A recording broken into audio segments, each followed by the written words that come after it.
অনেকেরই বলতে শুনি যে প্রথমে আমার ভিসা করে দেন, তারপর আপনাকে টাকা দেব।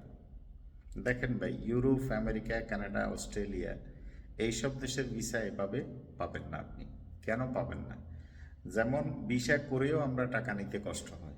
ভিসা কি আসলি না, ভিসা 2 নম্বর, ভিসা এইটা হাজার রকমের ভাই প্রশ্ন। তারপরে যদি কারোর থেকে অ্যাডভান্স না নিয়ে কাজ করি, তাহলে তো ভাই গেছে, ওই ওই ওই সময় গেছে, টাকাও গেছে, মান সম্মানও গেছে। টাকা ছাড়া কাজ করলে দেখা গেছে হের মার ব্যথা, মা মরি যায়, বাপ মরি যায়, হের প্যাডের ব্যথা, ঠ্যাং ভাঙি যায়, কত বাহানা, কত কিছু হেদের শুরু হয়ে যায়, কত বুদ্ধি খাটায়। ঠিক আছে, এখন আপনার পিছে একটা ওয়ার্ক পারমিটে মনে করেন 10 লাখ টাকা আমি খরচ করব, ইনভেস্ট করব। আপনার কেসে আমার অফিস আছে, গভর্নমেন্টের লাইসেন্স আছে, আমরা গ্যারান্টি দিয়ে কাজ করতেছি। আপনি আমাকে 1 লাখ টাকার বিশ্বাস করতে পারতেছেন না, আপনার ফিসে আমি 12 লাখ টাকা, 10 লাখ টাকা ইনভেস্ট করব। কারণ পারমিটটা তো আমাকে কিনে নিতে হবে, ওরা বিনা টাকায় পারমিট দিবে না। তো দেখা গেছে যে আপনারা খুঁজি তো দূরের কথা, আপনার 14 গোষ্ঠীর কারণে খুঁজি পাওয়া যায় না। এরকম অনেকবার অনেক মার খাইছি, অনেক ধরা খাইছি। এরপরে কানে ধরে ডিসিশন নিছি যে অ্যাডভান্স ছাড়া কারো কাজ করব না।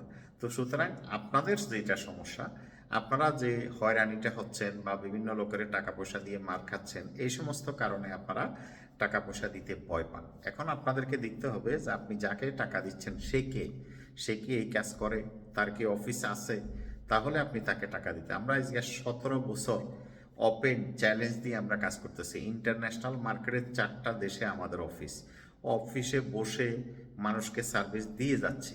এখন আপনার 1 লাখ টাকা মারি তো আমি অফিস বন্ধ করে, কারণ এক একটা অফিসে কোটি কোটি টাকা আমরা ইনভেস্ট করছি। ঠিক আছে, গভর্নমেন্টের লাইসেন্স নিতে হয়েছে, ডিপোজিট দিতে হয়েছে, তারপরে যে একটা পারমিশন পাইছি, এরপর অফিস করতে হয়েছে, স্টাফ খরচ, সব মিলিয়ে আমরা প্রফেশনালি কাজ করি। আলশামস ভিসা সার্ভিস এটা অথেন্টিক কোম্পানিটা, রাস্তায় হাঁটা কোনো দালাল না। আমি বেশিরভাগ লোকেরে দেখি রাস্তায় হাঁটি হাঁটি দালালি করে, টাউটারি করে, এরা আলশামসের বিরুদ্ধে কথা বলে।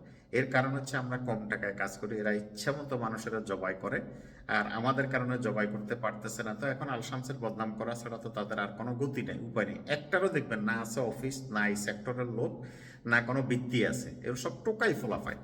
তো সুতরাং আপনাদেরকে দেখে শুনে কাজ করতে হবে। আপনি একটা পণ্য কিনবেন, পণ্যটা যার কাছে আছে সেখান থেকে তো আপনি কিনতে হবে। এখন আপনি আরেকজনের কাছে যদি মিডিয়া বায়া হয়ে যান, তাহলে আপনি অ্যাকুরেট জিনিস আপনি কখনোই পাবেন না। আলশামস ভিসা সার্ভিসে এতদিন বলছেন ভাই আমরা সঠিক লোক পাচ্ছি না, সঠিক এজেন্সি পাচ্ছি না। এই যে আমরা চিল্লাই চিল্লাই আপনাদেরকে বলতে আসি, ওপেন চ্যালেঞ্জ দিয়ে কথা বলতে আসি, অফিস দিয়ে বসে আছে, এমপ্লয় আপনাদেরকে সার্ভিস দিচ্ছে, কনসালটেন্টরা আপনাদের কাছে সার্ভিস দিচ্ছে, টাকার গ্যারান্টি দিতে আছে, মানি ব্যাক গ্যারান্টি দিয়ে আমরা কাজ করতেছি। এরপর আর কি সঠিক চান? এটা কি মিডল ইস্টের ভিসা যে আপনাকে আমি টাকা দেব, কিনে নিব? এটা এমবেসি যে ফর্মুলা দিছে সেই ফর্মুলা অনুসরণ করে আপনাদেরকে ভিসা নিতে হবে। ঠিক আছে, যে যত বেশি চালাক সে কখনো ইউরোপ আমেরিকাতে আসতে পারে না। আমরা দেখি বাংলাদেশে কিছু লোক আছে নিজে নিজে কি বুঝা আসলে সে কিছু বুঝে না, সে পৃথিবীর সবচেয়ে বোকা। ঠিক আছে, কারা আসতে পারে? এই যে সরল সহজ লোক যারা তাওয়াক্কাল, তো আমরা অনেকের ফাইল পাই, স্যার আপনি যেমনি হোক আমার পাড়ায় দিয়ে তাওয়াক্কাল আল্লাহ আপনারা দিছি, এদের বিষয় হয়ে যায়, নর্মালি অ্যাপ্লাই করলেও ভিসা হয়ে যায়। কারণ আল্লাহ এই জায়গাটা দেখে, আপনার নিয়তটা দেখে। আর অনেক শেয়ানা লোক, অনেক বহুত শেয়ানা লোক দেখলাম ভিসা দেয় না এমবেসি। কারণ কি? কারণ এদের দিলের ভিতরে একবার কয় হালার ফুতে যদি মারি দিয়ে, আবার কয় যদি এর টাকা দিয়ে যদি আবার কাজ না করে, মানে কত বিধিকিচ্ছা মনের ভিতরে, দদিল বন্দা কলমাসুর, এরা কখনো ভিসা পায় না। তো যে কোনো কনসালটেন্টের মাধ্যমে কাজ করবেন, তাওয়াক্কাল আল্লাহ কই, বিশ্বাস করলে ফুরা করবেন, আদা আদি বিশ্বাস করার দরকার নাই। এই যে বর্তমানে আমাদের প্রচুর পরিমাণে অস্ট্রেলিয়ার ভিসা অ্যাপ্রুভাল আসছে, তো মনে করেন 100 ভিসা অ্যাপ্রুভাল আসছে, তা এখন 90 জনের মোটামুটি ঠিকঠাক মতো টাকা দিয়ে দেয়, আর বাকি 10 জনের সমস্যা হলো কি, এরা এমনি চেক করে, হেমনি চেক করে, উল্টে আসলে কিচ্ছুই জানে না, কেমনে চেক করে এটাও জানে না, মানে অযথা ফেসাল। টাকা না দিয়ে কিংবা বাবু আবার ধরা খায়নি, কোনো মাইক যায়নি। আরে Al Shams visa service open challenge দিয়ে তুই এখানে অ্যাপ্লাই করছো, অফিস আছে, সব কিছু আছে, লোকের ফ্লাইট করতেছি, তোর ভিসা হয়েছে, তুই যাইবি।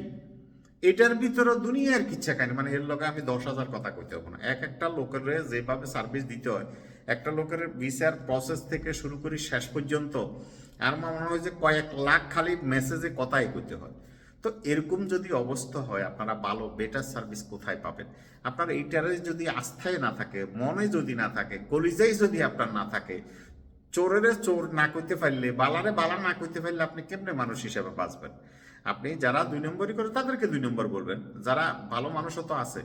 বাংলাদেশে ওভারঅল 10% বা 20% লোক ভালো আছে, এরা মুসিবতে আছে। এখন সে যে ভালো, সে কিভাবে প্রমাণ করবে সে ভালো? এটাই হলো প্রবলেম। এখন খারাপের কোনো প্রমাণ করতে হয় না। এখন আমরা যে এজেন্সি হিসেবে আমরা ভালো কাজ করতেছি, এজেন্সিতে শতকরা 99% হলো সিটিং। এখন ওরা আমাদেরকেও মনে করে সিটিং। এখন আমরা যে বালা, এটা কিভাবে আমি প্রমাণ করুম যে আমি বালা? তো এখন প্রবলেম হয়ে গেছে এটা, সারা পৃথিবীতে একই অবস্থা, তার মধ্যে সবচেয়ে বেশি দুর্নীতিগ্রস্ত হলো আমাদের বাংলাদেশের মানুষ। আমি বেশিরভাগ মানুষের দেখি না আছে মানবতা, না আছে ইনসাফ, না আছে কোনো কিছু, এদের মধ্যে কিচ্ছুই নেই। এই জাতি পুরো ধ্বংস হয়ে যাচ্ছে। তো এরকম যদি হয়, একটা জাতি, একটা দেশ, একটা রাষ্ট্র, মানুষ কিভাবে সেবা দিবে, মানুষ কিভাবে কাজ করবে? এখন ভালো যারা আছে তারা প্রবলেমে আছে, আমরা প্রতিনিয়ত মানে প্রবলেম ফেস করতেছি কাজ করতে গিয়ে। কারণ ওরা সে যেরকম, সে আরেকজনরাও মনে করে এরকম। তো এখন আপনাকে চিন্তা করতে হবে, পৃথিবীতে তো আল্লাহ দিয়ে কিছু কিছু ভালো মানুষ আছে, তো তারা কারা এদেরকে চেনার চেষ্টা করবেন। ঠিক আছে, নিজেকে একটু সংশোধন করবেন, নিজের সমালোচনা করবেন, নিজে কতটুকু রাইট আছেন সেটা আপনাকে দেখতে হবে। ঠিক আছে, টাকা, আমি আজকে আপনার টাকা খেয়ে ফেলবো, কালকে অবশ্যই আপনাকে আমি দিতে হবে। এত সহজ জিনিস জান যে একজনের টাকা একজনে খেয়ে ফেলবে, ঠিক আছে, এত ইজি না। ঠিক আছে, তো সুতরাং এটা একটা কাজ, একটা জিনিস আপনি আমার থেকে কিনবেন, সেটার ন্যায্য মূল্য আপনি আমাকে দিবেন। এটাই হলো মানে, আমি পরিশ্রম করব, আমার পারিশ্রমিক আমি নেব, এটাই সিস্টেম। তো সুতরাং আপনারা সচেতন হলে আপনারা কোনো প্রতারণায় বাঁচতে পারবেন না। মনে রাখবেন, পৃথিবীতে ভালো লোক আছে, তাদেরকে খুঁজে নিতে হবে। ঠিক আছে, আল্লাহ হাফেজ, ভালো থাকেন।